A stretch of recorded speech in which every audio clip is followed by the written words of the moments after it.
On y va. Allez, c'est parti. Alors bonjour tout le monde, bienvenue. Donc je m'appelle Alexandre Mikils, pour ceux qui ne me connaissent pas, je suis chef de projet à la DIRA. J'aurai le plaisir, s'il n'y a pas trop d'interférences, d'être votre timekeeper durant cette heure qu'on va passer ensemble. On a effectivement énormément de choses à se dire en très peu de temps.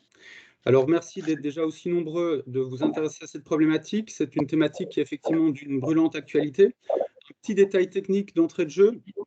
Le webinaire sera enregistré et la présentation qui vous sera présentée vous sera envoyée. Alors, ce qu'on vous propose par souci d'efficacité, c'est d'envoyer vos éventuelles questions par chat et on essaiera entre les différentes interventions de prendre 3-4 questions et d'y répondre, histoire d'aérer un petit peu aussi la présentation. Alors, le thème qui nous réunit aujourd'hui, c'est face à la hausse des prix de l'énergie, quelle stratégie adopter? Et on a, figurez-vous, justement 2 invités qui vont tenter d'y répondre et de vous aider sur ces questions, sachant que et je ne vais rien vous apprendre, mais les prix du gaz de l'électricité s'emballent et ce n'est pas fini. Et par rapport à ce choc énergétique, il y a 2 choses à mettre en place. D'une part, des mesures immédiates en 2022 et puis d'autre part, une stratégie énergétique sur les années 2023-2024, puisque tout ça n'est pas prêt de s'arrêter. Alors aujourd'hui, on va accueillir 3 intervenants. Très rapidement, il y a évidemment Vincent Frelischer, directeur général de la DIRA, qui nous rappellera un petit peu quels sont les buts et les missions de la DIRA, puisque la DIRA est à l'initiative de cette vidéo avec EnergyDev. EnergyDev, qui lui est un cabinet de consultants qui est spécialisé dans la mise en place d'une démarche d'efficacité énergétique. On accueillera ensuite nos 2 experts, à savoir Marie-Odile Becker, qui est directrice du développement chez EnergyDev et qui nous parlera plutôt du contexte actuel, contexte avec le gaz, l'électricité, etc. On se prendra un petit peu de temps pour lui poser quelques questions et ensuite elle cédera sa place à Paul Gassman, qui lui est un spécialiste des achats d'énergie et qui nous parlera plus spécifiquement des prix, des mesures gouvernementales et de toutes les solutions concrètes que vous, dirigeants, vous pouvez mettre en place dans vos entreprises. Là aussi, après son intervention, on se prendra 5-10 minutes pour répondre à d'éventuelles questions et l'objectif commun, c'est évidemment d'essayer de terminer ce webinaire vers 10 heures. Donc voilà, je n'en dis pas plus et je cède la parole à Vincent Frelischer, notre directeur général. Merci Alexandre, bonjour à tous. Donc j'ai essayé d'être effectivement très court pour ne pas hypothéquer, diminuer le temps de parole de nos experts que vous êtes venus écouter, que je remercie sincèrement pour leur présence ce matin. Donc dans quel contexte intervient cette discussion ce matin? La DIRA accompagne depuis 70 ans des acteurs économiques, entreprises et territoires en Alsace. Sur la dernière période, nous sommes spécialisés dans l'accompagnement, dans leurs projets ou dans leur période de difficulté, des entreprises industrielles de plus de 50 salariés, même pour le cœur de cible, plus de 100 salariés, les sites de plus de 100 salariés de l'industrie alsacienne. Et bien entendu, dans ces 360 degrés que nous faisons avec les dirigeants, en dehors des questions de ressources humaines, de ressources financières, de transition numérique, d'industrie du futur, de supply chain, d'internationalisation, d'innovation, la question d'ancrage territorial, la question de la transition énergétique et environnementale se fait de plus en plus pressante depuis des années. Évidemment, c'est pour ça que vous êtes là ce matin. Là, elle est d'une actualité plus que brûlante. Donc, c'est dans ce contexte-là que nous rencontrons ce matin. Donc, je ne vais pas être plus long en remerciant encore une fois Marie-Odile Becker de nous avoir proposé cette rencontre, ainsi qu'à toute l'équipe d'EnergyDev qui est avec nous ce matin. Merci à vous et bonne session. Marie-Odile. Merci Vincent. Sans plus tarder, je propose que Marie-Odile effectivement nous fasse un petit topo sur le contexte et qu'en fin de présentation, on prenne peut-être déjà 2 ou 3 questions que vous auriez mentionnées sur le chat, qu'elle puisse y répondre avant qu'on rentre dans des solutions encore plus concrètes avec Paul Gassman d'ici sans doute 15-20 minutes. Marie-Odile, je vous laisse l'antenne.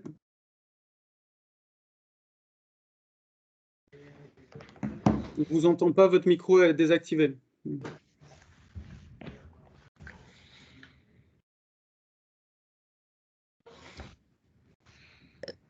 Merci pour l'organisation de ce webinaire. Donc, on va rentrer dans le vif du sujet sur déjà les impacts géopolitiques énergétiques, l'impact sur les prix de marché, les risques pour les entreprises et les solutions.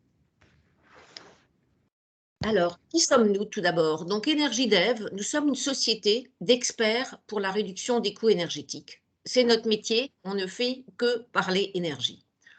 Nous sommes totalement indépendants des énergéticiens, des fournisseurs d'équipements et des solutions d'économie. En clair, nous ne sommes par exemple pour la partie achat pas des courtiers, donc pas rémunérés par des énergéticiens. Notre métier comporte 3 pôles principaux. Tout d'abord, l'accompagnement pour les achats d'énergie. On parle uniquement d'électricité et de gaz.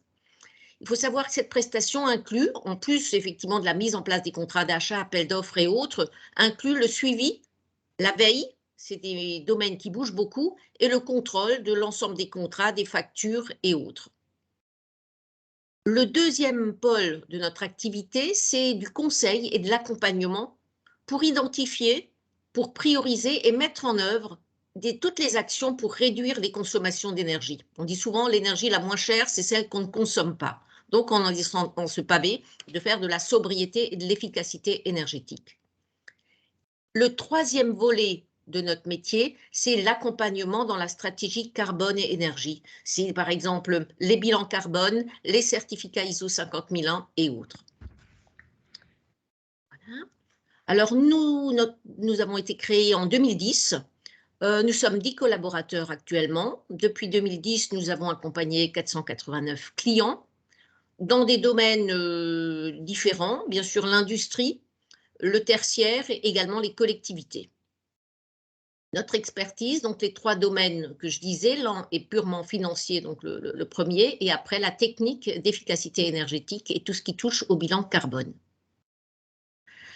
Aujourd'hui, on va plus particulièrement parler du premier volet, donc la partie achat d'énergie, avec donc le but de la performance financière, le suivi des marchés et la négociation des contrats d'énergie, l'optimisation des taxes et la vérification des factures.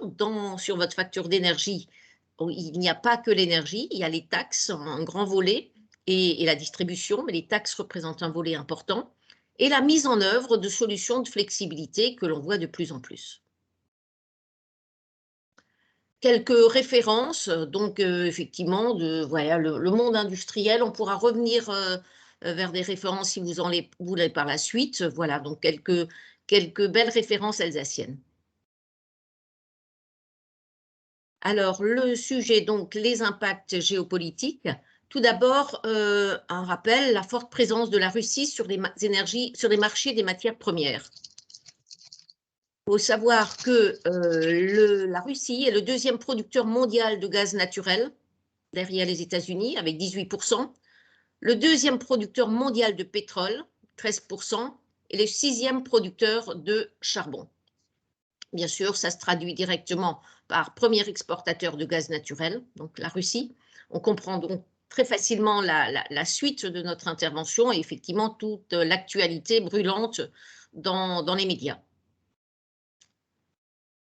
Continuer. Voilà. Alors, la dépendance de l'Europe au pétrole et au gaz. Donc, on va cibler la France, l'Europe et l'Allemagne.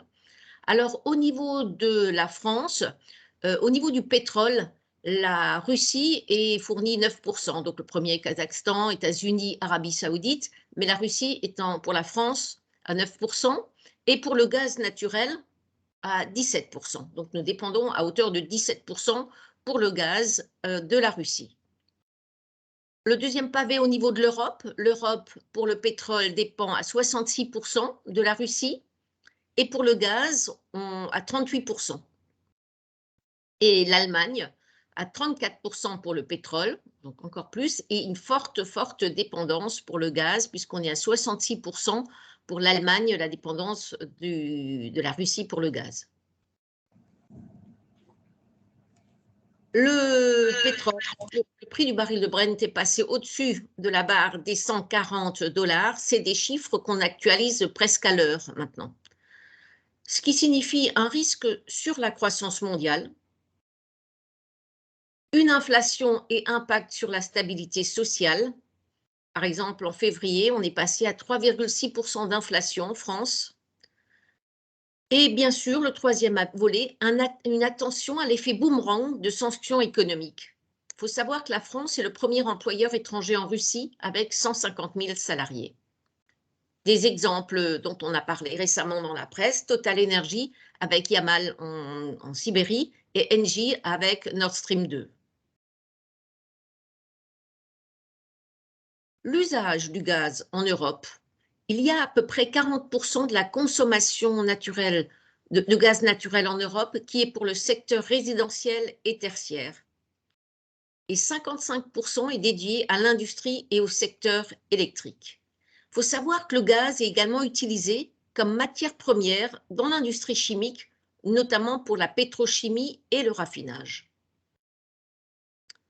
Le gaz naturel offre un bilan environnemental favorable dans la production d'électricité, car les émissions de CO2 sont 2 fois moins élevées que celles des centrales à charbon, même les plus performantes.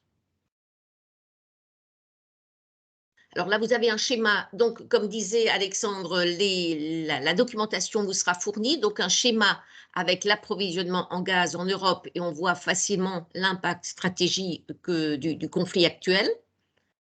Je propose qu'on passe.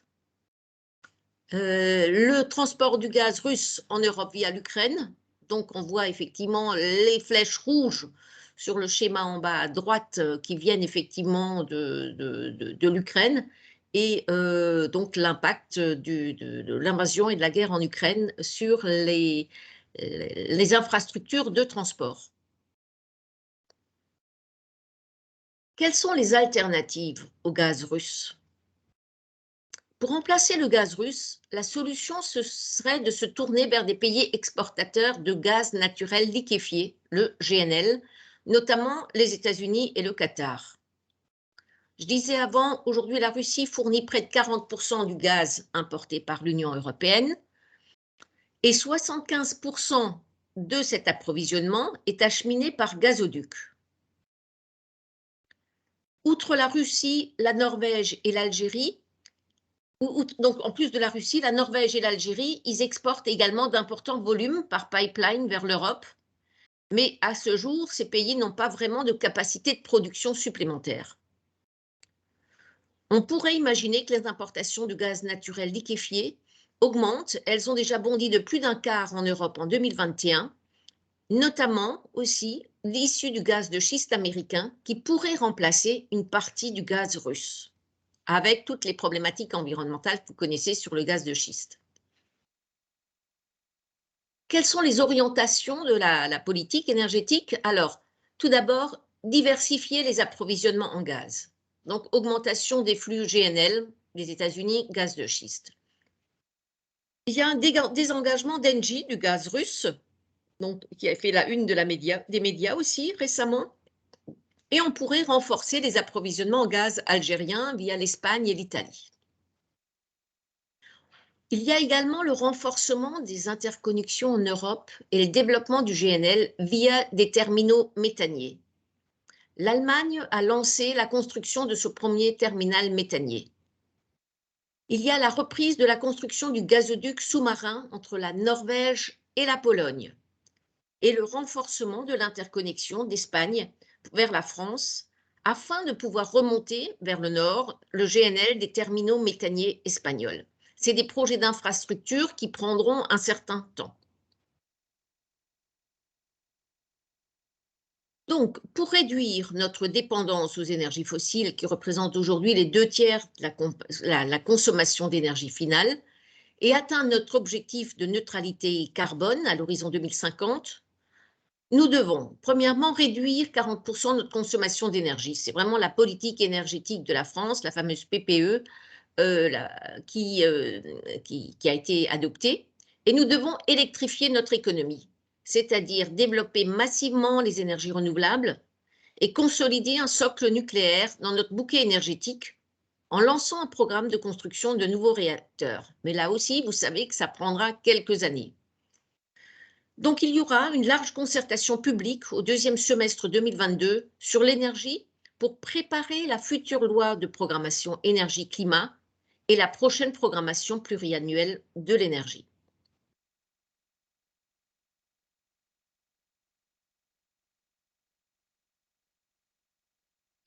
Donc je vais prendre la parole. Merci Marie-Odile, hein, pour cette introduction. Je propose de présenter quelques éléments de contexte marché à nouveau et on pourra prendre après quelques minutes pour des questions afin de séparer un peu la présentation en deux. Donc cette introduction sur le contexte énergétique actuel est très importante pour comprendre l'évolution passée et présente des prix de marché sur le gaz comme sur l'électricité. Alors, avant d'attaquer vraiment dans le vif du sujet, j'aimerais revenir juste sur un petit point pour clarifier certaines choses qui ne seraient pas forcément claires pour tout le monde. C'est la composition des factures d'énergie. Puisque quand on parle de hausse des prix de l'énergie, en fait, on ne parle de hausse que sur une partie des factures d'énergie. Les factures d'énergie, c'est composé de quoi? De trois grandes parts.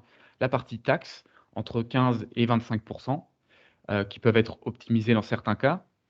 La partie acheminement, entre 25 et 35%. Et enfin, la partie fourniture. Donc là, c'est vraiment le prix de l'électron sur le marché ou le prix de la molécule de gaz sur le marché. Et c'est sur cette partie-là on note les augmentations dont on parle beaucoup dans la presse, dans l'actualité, puisque c'est cette partie-là qui est ouverte à la concurrence et qui dépend du marché de l'énergie. Donc pour comprendre maintenant l'évolution récente des prix du gaz, notamment en France, il faut se pencher un petit peu sur les exportations russes et les niveaux de stockage qu'on a en Europe. Donc le stockage de gaz, on a des stocks stratégiques de gaz en France et en Europe qui nous permettent justement de faire face à des imprévus d'approvisionnement ou de tenir dans des périodes hivernales notamment où la consommation est bien plus élevée que pendant l'été par exemple. Or, suite à l'hiver dernier, donc l'hiver 2020-2021, qui était très long et assez rude, on est sorti de l'hiver avec des stockages vraiment très bas et on n'a pas eu suffisamment d'approvisionnement sur le coup, notamment en provenance de la Russie, ce qui fait que la période de remplissage des stocks a été décalée sur l'été. Et on s'est retrouvé avec des niveaux de stockage qui sont passés en dessous de la moyenne des 5 dernières années. Donc vous voyez, c'est la courbe bleu foncé sur le graphique qui sort de la moyenne des 5 dernières années à partir des mois d'été 2021, où on s'est retrouvé à devoir reconstituer les stocks stratégiques de gaz à un moment où les exportations en provenance de Russie notamment étaient déjà en berne. Alors, le niveau de stockage reprend tout doucement un petit peu une trajectoire normale, puisqu'on voit donc sur la courbe bleu clair que début 2022, à partir de mi-février, on a enfin commencé à revenir dans la moyenne des 5 dernières années. Donc, c'est-à-dire qu'on reconstruit progressivement les stockages de gaz naturel, ce qui est plutôt une bonne chose pour la sécurité d'approvisionnement sur la fin de l'hiver. Donc, grâce à ces stockages, on n'a pas de risque à court terme sur l'approvisionnement en gaz naturel. Courbe à mettre en parallèle de ce stockage, c'est donc les exportations de gaz russe vers l'Europe, donc notamment via les principaux gazoducs Yamal, Nord Stream et Velk. Donc on voit effectivement sur la courbe bleu clair à nouveau que pendant les mois d'été, on a eu une grosse baisse d'approvisionnement en provenance de Russie, qui s'est de nouveau retrouvée au moment de la rentrée, disons septembre, octobre, novembre, où finalement la Russie préparait un petit peu sa position stratégique et souhaitait notamment faire pression sur l'Europe pour l'acceptation de ce fameux gazoduc Nord Stream 2, qui a finalement été annulé purement et simplement suite à l'invasion russe en Ukraine. Donc on voit que sur la fin de l'année 2021 et début d'année 2022, on avait des exportations de gaz russe qui étaient vraiment très bas. Petit point à signaler cependant, sur la courbe orange, on voit que à partir de fin février, donc pile au moment de l'attaque de la Russie sur l'Ukraine, on a eu un pic d'augmentation des exportations de gaz vers l'Europe. Tout simplement, la Russie a besoin aussi de ce fonds stratégique lié au gaz naturel. Donc, elle a augmenté ses exportations. En Europe, les acheteurs ont augmenté leur positionnement sur le gaz russe pour se prémunir justement d'une rupture potentielle prochaine des approvisionnements. Donc on a eu un effet inverse à ce qu'on pouvait s'attendre, c'est-à-dire une forte hausse des approvisionnements le lendemain même de l'invasion de l'Ukraine par la Russie. Donc, cette hausse des prix de marché, elle n'est pas toute récente. Elle ne date pas de ce début d'année, elle ne date pas du conflit en Ukraine, hein. Ça fait déjà longtemps qu'on en parle, et notamment sur le gaz naturel, qui est un peu l'élément déclencheur qui a fait suivre après l'augmentation des prix de l'électricité. Donc, vous avez sur cette courbe l'évolution des prix année par année, donc sur les 3-4 prochaines années, des prix du gaz. Donc on voit que, de janvier 2018 jusqu'à peu près, juillet-août, 2021, les prix restaient relativement stables. On avait un écart de prix qui était de l'ordre d'une dizaine d'euros par mégawattheure. À partir de l'été, 2021, on a donc eu des stockages de gaz, assez faibles et une faiblesse aussi dans les livraisons de gaz russe. En octobre 2021, nouvelle réduction des livraisons de gaz russe qui a provoqué des tensions sur le marché et donc une première hausse violente des prix de marché. En novembre 2021, premier report du gazoduc Nord Stream 2 décidé par l'Allemagne, ce qui a à nouveau créé un choc sur les marchés, une nouvelle augmentation des prix. Et enfin, en décembre 2021, la suspension pure et dure du transit de gaz naturel via le gazoduc Yamal, donc en provenance de Russie, suite aux tensions qu'on avait déjà dans cette partie de l'Est de l'Europe à ce moment-là, ce qui a provoqué une véritable explosion des prix de marché. On est passé donc à quasiment 140 euros par mégawattheure, là où on était en début d'année plutôt aux alentours des 15-20 euros par mégawattheure. Donc sur l'année 2021, entre le plus bas de l'année et le plus haut de l'année, on a eu 600 d'augmentation, donc le gaz a fait x6 pour la livraison sur l'année 2022. Alors maintenant, quand on regarde les évolutions un peu plus récentes des prix du gaz et de l'électricité, donc là j'ai représenté l'évolution des prix du gaz, de l'électricité pour la livraison le mois prochain et pour la livraison pour les années 2023, 2024, 2025, voire 2026 pour l'électricité. On constate effectivement qu'en début d'année, on a eu une petite accalmie sur les prix. Bonne livraison de GNL, des températures qui étaient un peu plus douces, qui ont permis au prix de se détendre légèrement. Et à partir donc du 23-24 février, première tension sur les prix, invasion de l'Ukraine, les marchés ont explosé. Le lendemain, avec la hausse des livraisons de gaz en provenance de Russie, dont je vous ai parlé tout à l'heure, une détente du marché et ces derniers temps, au fur et à mesure de l'avancement du conflit, des craintes sur le niveau d'approvisionnement, on a eu de nouveau une explosion des prix, principalement reportée sur la livraison pour le mois prochain, puisque c'est vraiment sur le court terme qu'on a des tensions sur le marché. Et donc encore ce début de semaine, avec l'intervention donc de la directrice d'Engie, on a eu un nouveau sursaut sur les prix de marché, donc qui parlait un petit peu des conséquences à attendre si on devait se passer à très court terme du gaz russe. On aurait forcément une nouvelle explosion des prix de marché à prévoir pour l'été, puisque pour le moment, les livraisons de gaz naturel liquéfié, même si elles permettent de compenser en partie les livraisons de gaz russe, ne sont pour le moment pas suffisantes. Et surtout, il faut voir à quel prix on peut obtenir ce gaz naturel liquéfié, puisqu'on est aussi en compétition sur ce marché-là, avec notamment le marché asiatique, le Japon, la Chine, qui sont prêts à mettre le prix fort aussi pour ces livraisons de gaz. Donc vraiment une augmentation des tensions sur les prix de marché à court terme, que ça soit livraison pour le mois prochain ou en livraison sur 2023. On a aussi eu une hausse des tensions. Par contre, vous pouvez le voir, les courbes qui sont un peu plus basses, ça représente les livraisons sur les années un peu plus lointaines, 2024, 2025, voire 2026 pour l'électricité. Où là, pour le moment, même si on a des prix élevés, disons, de façon relative par rapport à ce qu'on avait courant 2021, on reste à des niveaux de prix qui sont nettement inférieurs aux livraisons plus court terme. Parce que pour le moment, les tensions sont vraiment sur les livraisons court terme. Alors, quelles sont les perspectives d'évolution à court terme des prix? Quelques éléments positifs. On a tout de même des importations de gaz naturel liquéfié qui restent à des niveaux élevés. des accords qui sont en train d'être passés avec les États-Unis, avec le Qatar, avec l'Iran, avec d'autres pays qui sont exportateurs de gaz, pour essayer de compenser, de trouver des alternatives au gaz russe.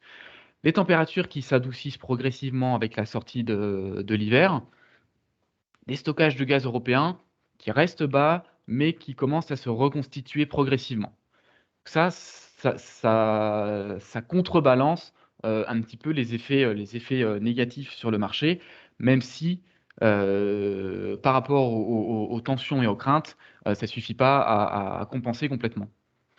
Donc les risques, les incertitudes pèsent toujours sur le marché, des risques d'interruption des flux physiques de gaz, suite à, par exemple, la destruction d'infrastructures pendant des attaques russes, des sanctions supplémentaires qui seraient à craindre envers la Russie, qui pourraient impacter à la hausse les prix de l'énergie, notamment une exclusion du dispositif SWIFT appliqué aux banques liées au gaz, notamment Gazprom Bank, qui pour l'instant est épargné de ces mesures, mais si ces mesures venaient à toucher ces banques-là, il est fort à parier que les transactions liées au gaz naturel seraient nettement plus compliquées, et donc à court terme, voir les prix à nouveau augmenter. Diversification de l'approvisionnement, effectivement, à quel coût? Je vous parlais effectivement du gaz naturel liquéfié, pour lequel on ne sait pas précisément à quel prix on va pouvoir l'obtenir, et sur lequel il y a beaucoup de compétition. Et forcément, les acteurs avec lesquels on travaille, même si ils annoncent venir essayer de nous venir en aide, ils vont pas le faire à n'importe quel prix, hein. Il y a un intérêt économique aussi pour eux derrière. Et pour parler cette fois-ci un petit peu de l'électricité, on est également dans une période où le parc nucléaire français a une disponibilité assez réduite, puisqu'on est au plus bas niveau depuis les années 90, hein, c'est ce qu'a annoncé encore récemment EDF, ce qui facilite pas la baisse des tensions sur le marché, puisque moins de production nucléaire, ça veut dire plus de production à partir des centrales à gaz, et donc forcément un impact plus important sur les prix de l'électricité suite à la hausse des prix du gaz. Donc nous, qu'est-ce qu'on préconise en ce moment?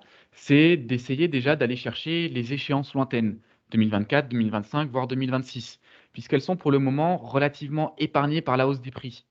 Donc en anticipant vos positions, que ça soit tout ou partie des achats réalisés, ça peut permettre déjà d'aller sécuriser une partie des volumes, voire la totalité des volumes pour ces échéances lointaines, où on est encore à des niveaux de prix qui sont relativement épargnés, comme je vous le disais.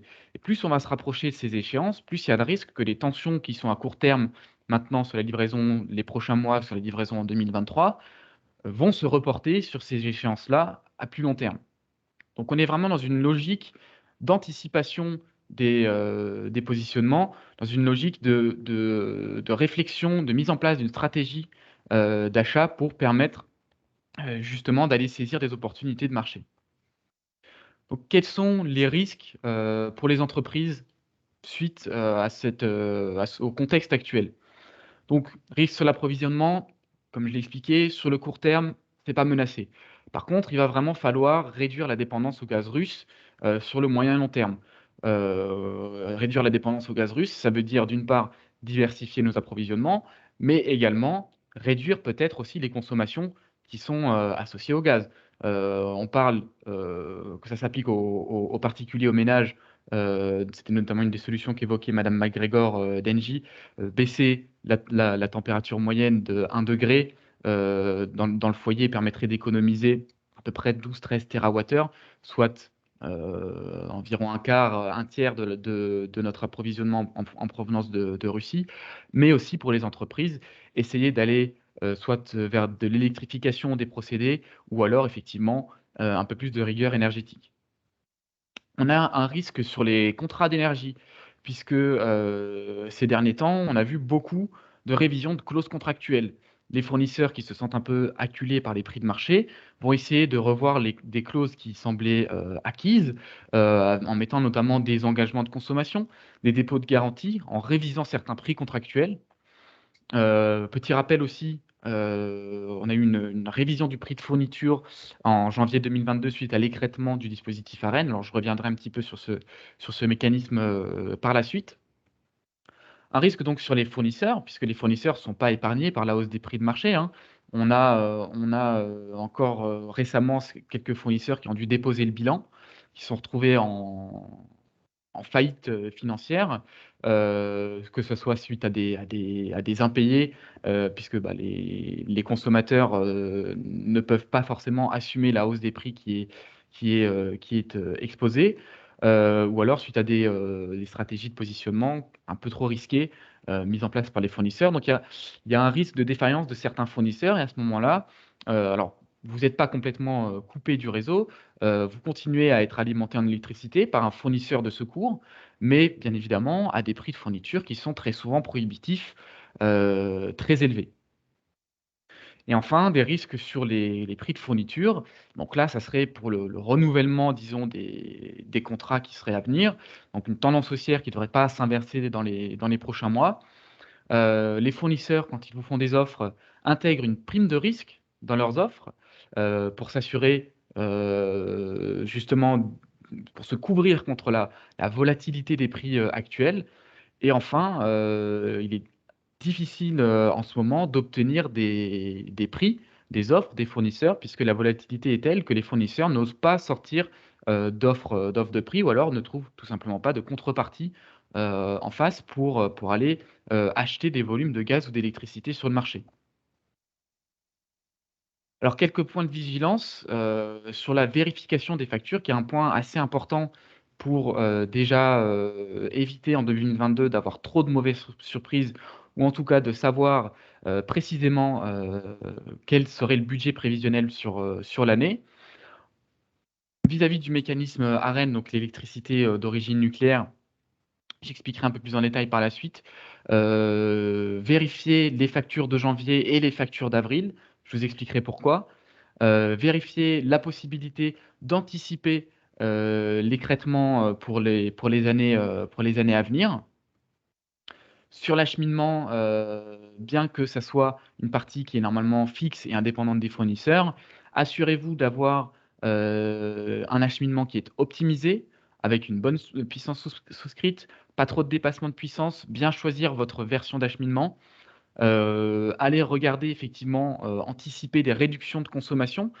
Si pour les prochaines années, les mois, les périodes à venir, vous anticipez qu'avec les prix actuels, qu'avec le contexte actuel, vous allez avoir moins d'activité, peut-être moins de consommation, et donc à ce moment-là, anticiper sur l'optimisation de votre acheminement, allez peut-être baisser votre puissance souscrite. Et enfin, vérifier les modifications de clauses contractuelles, que ce soit sur les tarifs de fourniture appliqués. Certains fournisseurs essayent de changer les tarifs en cours. Vérification du taux de taxe appliqué, vérification des différentes mises à jour des clauses générales de vente, des clauses d'engagement de consommation, des dépôts de garantie. Voilà. Toutes ces clauses qui paraissent minimes, sur lesquelles on ne fait pas forcément attention quand on va négocier ou quand on a un contrat en cours, mais qui risquent d'être modifiés dans certains cas.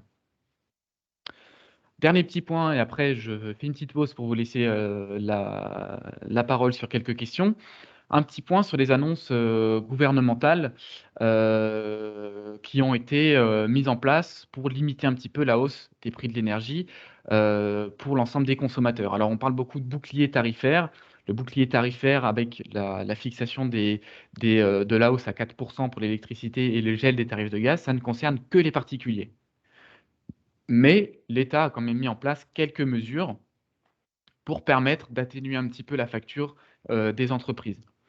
Une petite baisse de taxes sur la fiscalité du gaz, alors qui ne représente vraiment pas grand-chose, mais il est possible qu'en cours d'année, la baisse soit un peu plus importante. C'est un projet qui est en cours de réflexion. À partir du 1er février 2022, donc ce que vous allez apercevoir sur vos factures à partir du mois de février, une baisse de la fiscalité électrique. Donc la principale taxe sur l'électricité CSPE, qui sera fixée à son minimum pour 12 mois, donc qui passera à 0,5 € par mégawattheure au lieu de 22,5 € par mégawattheure en taux plein, sachant que certaines entreprises ont déjà un taux qui peut être un peu réduit, ce qui peut permettre un impact moyen sur la facture de l'ordre de 12% d'économie, uniquement donc sur l'année 2022. Et enfin, à partir du 1er avril 2022, le gouvernement a autorisé une hausse du plafond ARENH de 20 TWh, ce qui va permettre de soulager un peu aussi les entreprises sur leur prix de fourniture, un impact moyen de l'ordre de 10% de baisse sur les factures à partir du mois d'avril, sachant que pour le moment, on n'a pas encore les décrets d'application, donc on n'en sait pas beaucoup plus sur cette mesure. Je vais faire une petite pause, laisser quelques minutes pour les questions et je poursuivrai sur les différentes solutions qu'on peut mettre en place face à la hausse des prix de marché. Merci Paul, merci Paul, pour ces données chiffrées. ouais. Oui, Vincent, une question Paul, peut-être vous vous proposiez à l'instant de nous faire un petit rappel du mécanisme ARENH. J'y viens. Ah, pardon. C'est à venir. Paul, pour info, il y a une question ici. La baisse de la CSPE concerne toutes les entreprises? Toutes les entreprises, effectivement. Toutes les entreprises concernent aussi les particuliers dans une autre mesure, mais toutes les entreprises sont bien concernées par cette baisse de taxe à 0,5 € par mégawattheure pendant 12 mois. Ok. Y a-t-il éventuellement une autre question? Il y a une question sur le chat, Alexandre. Combien de temps faudrait-il pour mettre en place les sources d'approvisionnement complémentaires présentées à la hauteur des volumes achetés à la Russie par l'Europe dans sa globalité? Donc, question un petit peu aussi géopolitique. Alors c'est une question qui est assez complexe, hein. On n'a pas forcément de réponse très précise pour le moment. Ce qui est sûr, c'est que donc à court terme, on n'a pas de problème. Les questions vont vraiment se poser pour l'été prochain, pour l'hiver prochain, pardon, où pour le moment, si on n'arrive pas à reconstituer nos stocks de gaz, on risque d'être vraiment dans une situation délicate. Donc pour trouver des alternatives viables sur le long terme, il va falloir quelques mois, voire quelques années, s'il y a une rupture complète du gaz en provenance de Russie, pour avoir un approvisionnement équivalent par d'autres sources. Puisque même si on peut compter sur nos voisins, disons, sur nos partenaires commerciaux pour le gaz naturel liquéfié, par exemple, on a un souci, c'est qu'on n'a pas forcément suffisamment de terminaux méthaniers pour accueillir tout ce gaz naturel. Il n'y a pas forcément suffisamment de navires méthaniers pour le transporter. Et est-ce que nos partenaires ont suffisamment aussi de production, de capacité de production supplémentaire pour nous approvisionner? Pour le moment, la question se pose. Donc, je ne peux pas vous apporter de réponse concrète. Ce qui est sûr, c'est que pour l'hiver prochain, si on est complètement coupé du gaz russe, il risque d'y avoir quelques problématiques.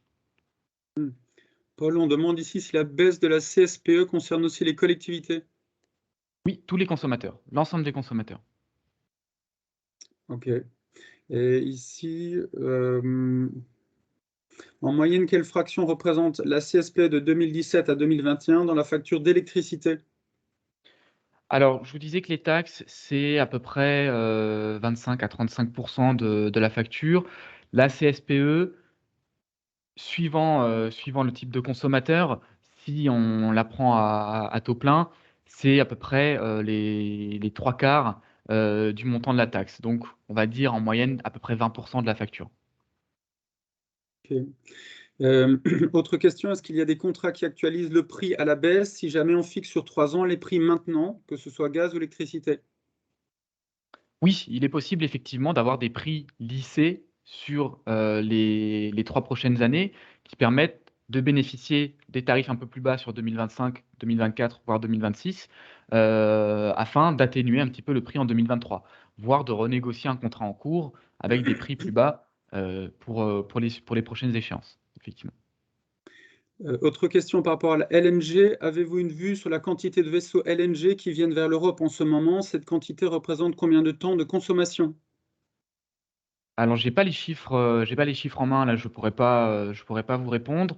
Effectivement, on a un reroutage de pas mal de navires méthaniers, même qui étaient en direction de l'Asie. Vu que les prix en Europe sont beaucoup plus élevés maintenant que les prix en Asie, on a une redirection de l'ensemble des navires, une grande partie des des navires méthaniers vers l'Europe pour venir suppléer aux besoins. Je n'aurai pas les chiffres en main pour répondre plus précisément. Ok. Une autre question sur les contrats de gaz et d'électricité qui arrivent à échéance en fin d'année 2022. Quelle période est la plus propice pour renégocier ces contrats?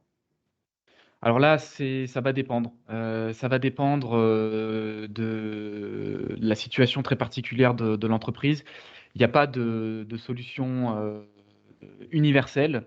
Il faudrait se pencher un peu plus sur la question. Ça dépend des volumes, ça dépend de la stratégie. Actuellement, c'est un peu compliqué d'aller fixer des positions, même si les prix sur les années un peu plus lointaines sont intéressants.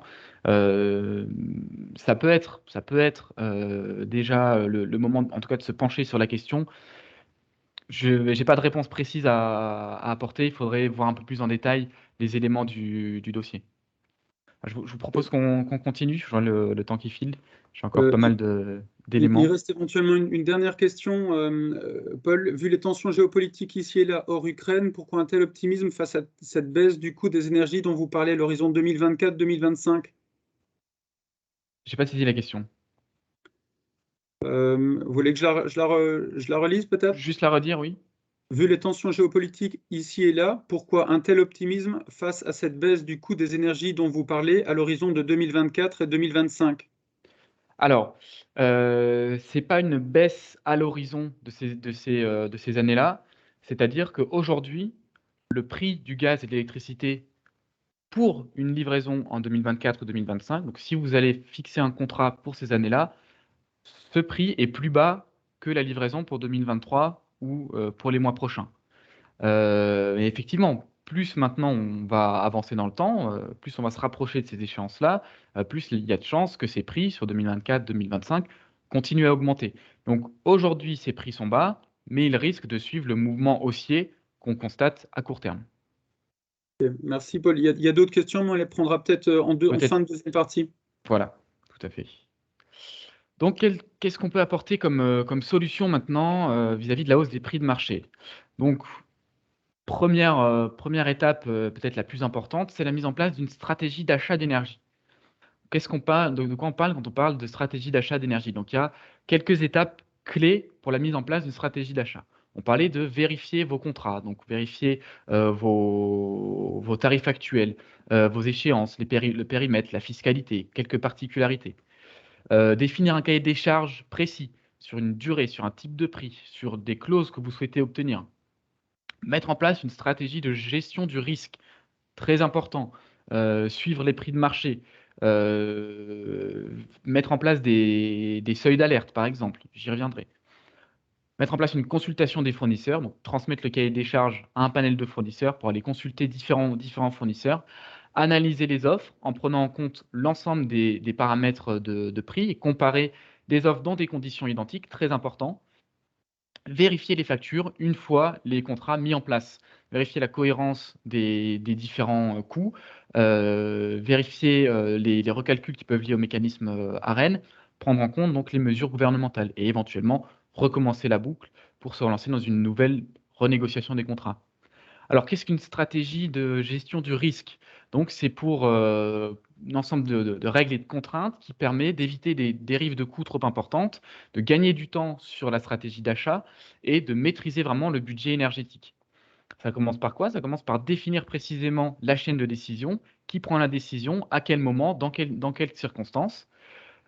Définir ce qu'on appelle un PNL, donc Profit and Loss, c'est-à-dire quel est le montant maximum, quel est le montant minimum de budget énergétique qui vous permet de rester dans vos prévisions de coûts, fixer des contraintes, suivre l'évolution des prix de marché, déclencher les achats une fois qu'on a atteint les objectifs, les seuils hauts ou seuils bas qu'on aura fixés, et enfin vérifier l'atteinte des objectifs une fois l'achat déclenché sur le marché. Alors, comment on construit un PNL? Donc, on évalue déjà les coûts actuels du gaz et de l'électricité, on détermine l'impact de l'énergie dans le coût de revient d'un produit ou sur le coût de fonctionnement, donc le coût de l'énergie par rapport au coût de production ou le coût de l'énergie par rapport au chiffre d'affaires. On définit un niveau de marge viable pour un produit ou pour une entreprise. On en détermine le budget maximal énergétique supportable ou le budget cible qu'on souhaiterait atteindre. Et enfin, on traduit ces signaux, ces contraintes budgétaires en euros par mégawattheure pour générer des signaux d'alerte sur le marché. Alors, donc, pour maintenant choisir un contrat, on a différentes possibilités de construction des prix. On parle de prix fixe, de prix ARENH, mais qu'est-ce que c'est donc le mécanisme ARENH? Donc, l'ARENH, c'est donc pour accès régulé à l'électricité nucléaire historique. C'est quoi? C'est depuis 2010, l'État oblige, on va dire, EDF à vendre 100 TWh de sa production d'électricité nucléaire aux fournisseurs alternatifs. Donc ça représente à peu près un quart à un tiers de la production d'EDF, à un tarif fixé à 42 € par mégawattheure par l'État, sachant qu'actuellement, on est aux alentours des 200 € par mégawattheure pour 2023 sur le marché. Donc un tarif vraiment très intéressant. Seulement, depuis quelques années, la demande des fournisseurs alternatifs en ARENH dépasse ce plafond des 100 TWh. Typiquement, pour 2022, on a eu une demande d'ARENH qui a atteint les 160 TWh, soit 37% de trop par rapport au plafond fixé. Ce qui fait que 37% des demandes d'ARENH formulées par les fournisseurs n'ont pas pu être livrées. Et donc, ces 37% ont dû être rachetés sur le marché en fin d'année dernière par les fournisseurs alternatifs, à un moment où l'électricité était aux alentours des 200-205 € par mégawattheure. Ce surcoût a donc été répercuté sur la facture des consommateurs à partir du mois de janvier et pour toute l'année. Seulement, à partir du mois d'avril, le gouvernement a autorisé 20 TWh supplémentaires d'ARENH à un prix de 46 € par mégawattheure pour justement aller atténuer un petit peu l'impact de cette hausse liée à l'écrêtement. Alors, comment se constitue un prix de fourniture? Donc, le fournisseur va aller acheter sur les marchés une partie de ce qu'on appelle un produit base, donc votre bandeau de consommation 24 heures sur 24, et une partie pic, donc pour les heures de pointe. Quand il vous fait une offre de prix ARENH, il va acheter un bandeau d'ARENH à 42 € par mégawattheure, un complément en base et un complément en pic sur le marché. Sauf qu'une fois l'écrêtement arrivé, finalement, tout l'ARENH qui était demandé ne peut pas être livré. Il va devoir acheter une partie d'électricité supplémentaire sur les marchés bases. Donc, ce qui fait qu'à la fin, vous avez un prix qui est révisé très souvent à la hausse. Donc là, pour 2022, on parle d'une hausse de l'ordre de 30 à 50% rien que sur la partie ARENH pour les factures en moyenne. Donc l'avantage du mécanisme, c'est donc de bénéficier d'un tarif qui est très inférieur au marché pour une partie des consommations. Par contre, on a une visibilité assez faible sur le prix final qu'on aura réellement livré suite à l'écrêtement. Alors, une autre typologie de contrat qui peut être assez intéressante à mettre en place, c'est ce qu'on appelle des contrats clics, qui vous permet d'acheter votre électricité ou votre gaz en plusieurs fois. Donc, vous allez acheter à plusieurs moments sur le marché. Donc, vous avez ici l'évolution des prix de marché. On va réaliser 3, 4, 5 clics, donc acheter à chaque fois 20%, 30%, 50% des consommations pour une année. Ça va vous donner donc un prix lissé en fonction des différents prix de fixation, à comparer donc avec la moyenne des prix sur la période. Ça vous permet de décorréler donc le choix du fournisseur et la fixation du prix de marché, du prix de fourniture, de lisser le risque prix sur la période d'achat. Par contre, ça nécessite de mettre en place une stratégie d'achat un peu plus poussée, avec une veille des prix de marché assez fiable, assez constante. Une autre typologie de contrat qui s'applique là plutôt à des gros consommateurs industriels, c'est ce qu'on appelle des contrats bloc plus spot, qui vous permet de construire votre prix de fourniture un peu comme vous le souhaitez. Donc le prix spot, c'est quoi? C'est les prix du gaz, d'électricité, heure par heure, le jour même, le jour de consommation. Donc là, vous ne pouvez pas connaître vos prix à l'avance. Vous allez subir complètement l'évolution des prix de marché en temps réel. Mais vous pouvez construire votre prix en mettant une partie d'ARENH dans le prix, puis laissant le reste au spot, en mettant une partie d'ARENH, en achetant une partie sur le marché à l'avance pour 2023, 2024, etc., et laisser une partie au spot, donc variable, en construisant avec encore d'autres produits supplémentaires. Et on peut faire la même chose sur le gaz, donc PEG étant la livraison pour le gaz naturel. L'avantage, c'est donc de pouvoir optimiser son prix de fourniture avec différents produits qui sont disponibles sur les marchés. On peut avoir des gains qui sont assez importants puisque ça nous permet de jouer en permanence avec l'évolution des prix de marché. Par contre, ça nécessite vraiment un suivi beaucoup plus poussé et une analyse très poussée des prix de marché et de se fixer vraiment des seuils précis sur lesquels on va se tenir. Ça expose aussi à la volatilité des prix de marché, puisque vous n'êtes pas à l'abri que les prix explosent comme ce qu'on a en ce moment, et de plus pouvoir maîtriser votre budget à l'avance, comme ce qu'on peut avoir avec des prix qui seraient fixes, par exemple. Alors j'ai pris un exemple d'une stratégie d'achat mise en place avec des positionnements clics. Donc c'est un industriel qu'on accompagne toujours depuis ce début d'année, qu'on a accompagné sur la mise en place d'un contrat clic signé en janvier 2022 pour couvrir l'année 2023 sur le gaz naturel. Au moment de la signature du contrat, on a réalisé une première fixation de 20% de ces volumes de 2023 au tarif qu'on a eu le 19 janvier 2022. On a fixé un seuil maximal. Une fois ce seuil atteint, on s'est posé la question, est-ce que c'est le moment de fixer? Est-ce qu'on attend encore un petit peu? On sentait que le marché pouvait se détendre un petit peu, donc on a reporté la décision. On a fixé à nouveau un seuil haut, un seuil bas. Il se trouve qu'un peu plus tard, le seuil bas était atteint. Là, on s'est de nouveau posé la question. Vu la montée en tension qu'on avait dans l'Europe de l'Est, on s'est dit c'est le moment de réaliser une fixation avant que le conflit ne dégénère. Effectivement, on a réalisé une deuxième fixation. Le lendemain, déclenchement du conflit en Ukraine, les prix ont complètement explosé. On avait fixé un nouveau seuil haut. On s'est dit que ce n'était pas forcément le moment vu les situations actuelles. On a à nouveau reporté la décision. Quand on a vu qu'il y avait un nouveau petit creux sur le marché, on a fixé une nouvelle tranche de 20%, donc ce qui fait que pour le moment, on a fixé 60% des consommations sur 2023. Il en reste encore 40% à couvrir, qu'on va fixer progressivement au fur et à mesure de l'année.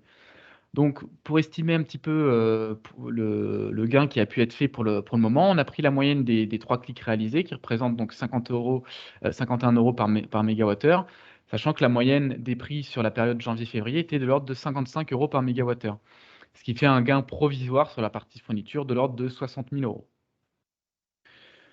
Donc là, j'ai peut-être un petit peu accéléré vu le temps. Donc, mécanisme de capacité, donc c'est une ligne que vous avez sur votre facture d'électricité, qui peut être dans certains cas optimisée en choisissant notamment les enchères sur lesquelles sont basées la référence de ce prix, ou alors en allant essayer d'aller valoriser les effacements de consommation, la flexibilité de consommation.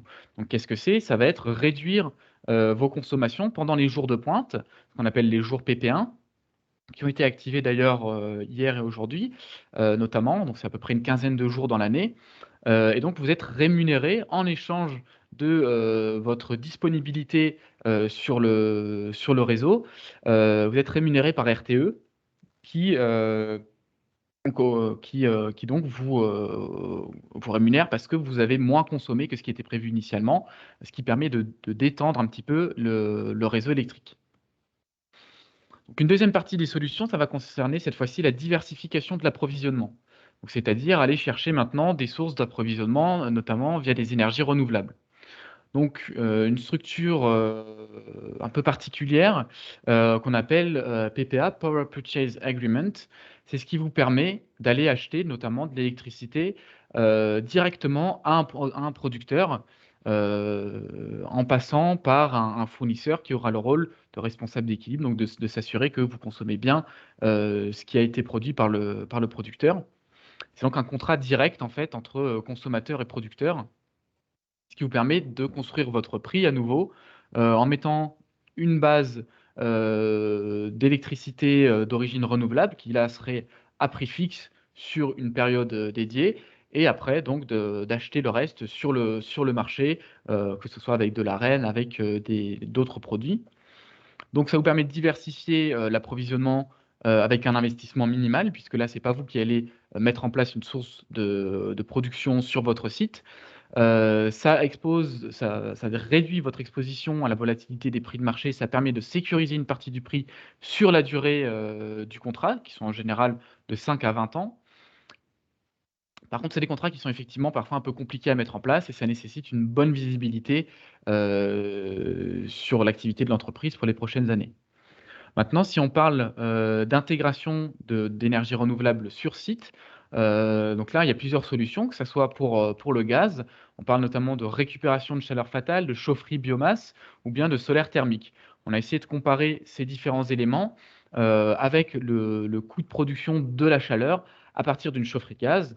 Et donc, on voit que la récupération de chaleur ou encore les chaufferies biomasse sont des solutions qui sont plus intéressantes financièrement par rapport à une chaufferie gaz et qui vous expose donc nettement moins à la volatilité des prix de marché et qui vous permet de sécuriser à nouveau une partie du prix sur la durée.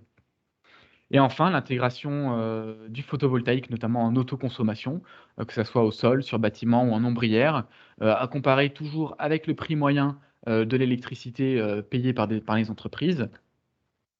Donc, ce qui vous permet à nouveau de réduire l'exposition au prix sur une partie de vos consommations. Par contre, là, ça demande un investissement un peu plus important que si on allait acheter cette électricité à des producteurs sur une centrale qui ne serait pas sur le site, par exemple. Voilà, donc pour conclure rapidement, à court terme, donc on n'a pas de risque sur l'approvisionnement, mais il y a des inquiétudes sur l'hiver prochain, avec une nécessité de diversifier vraiment les approvisionnements européens, ce qui risque de continuer à faire grimper les prix de marché et donc les prix de fourniture à venir. Et donc il y a des risques à craindre aussi sur les contrats pour les entreprises.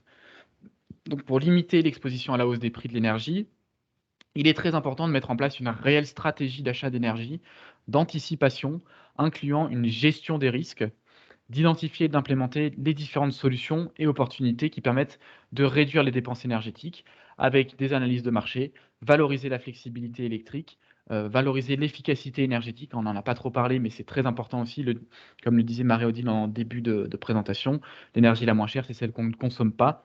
Ça va aussi de pair avec la mise en place d'énergie renouvelable. Voilà pour ma partie. Merci Paul. On a peut-être 2 questions pour terminer en beauté et on aura respecté le timing. Ici, je vois une question relativement pointue. Est-ce que les indices d'électricité utilisés dans des formules de révision de rémunération des délégataires au niveau assainissement, par exemple de 2017 à 2021, intègrent une CSPE à taux réduit ou une CSPE à taux plein? Point d'interrogation. Alors là, c'est effectivement une question vraiment très pointue. Je ne suis pas sûr d'en saisir vraiment le contexte.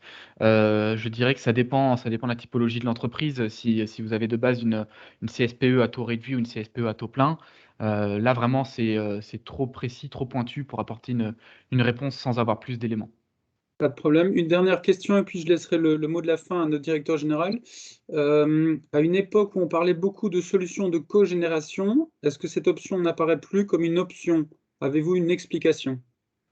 Alors si, effectivement, la cogénération reste une des solutions qui peut être mise en place.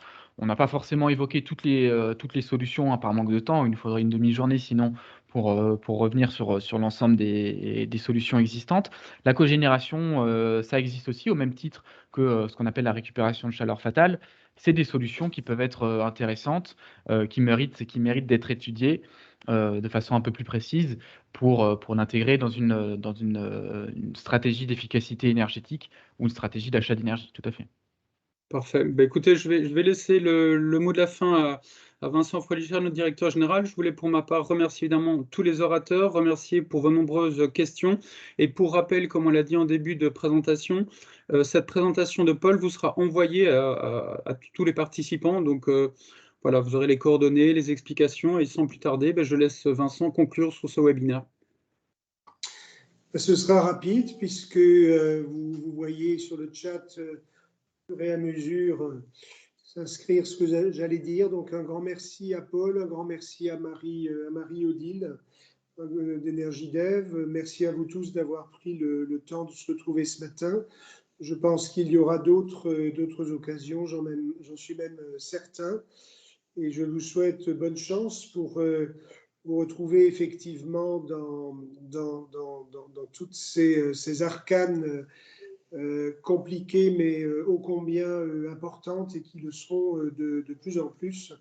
Et bien entendu, Énergie Dev, j'en suis certain, se fera un plaisir de vous conseiller, de vous accompagner le cas échéant. Bonne journée, à bientôt. Merci à tous. Bonne Au revoir. journée. Merci à tous, à votre disposition. Bonne journée. Merci. Merci, au revoir. À bientôt. Au revoir.